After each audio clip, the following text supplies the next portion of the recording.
I will show you how I planned and studied for my biology exams. I used index cards and Notion. The index cards are for things I find difficult to remember but pretty easy to understand. For example, I used it for labeled schemes of the cell nucleus or mitochondria. So, for what did I need Notion? I used it for concept studying.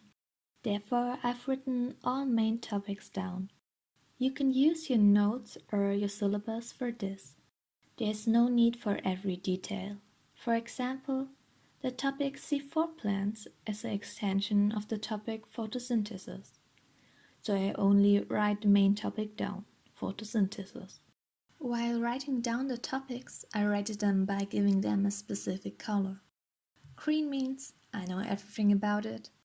Yellow, I understand the whole topic, there are only small things to learn, maybe technical terms.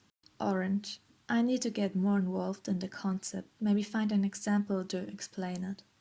Red, I can't remember much of it. And yes, this did happen since I reviewed some topics the last time 1.5 years ago.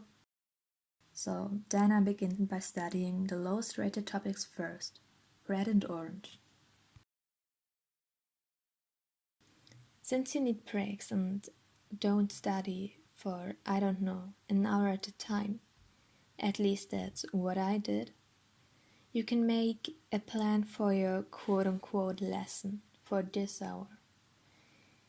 And this is what I did at the end, and it felt pretty good to tick it off when I got to study it. It just kept me motivated, especially at the end when the exam got nearer and nearer and I just didn't feel like studying anymore.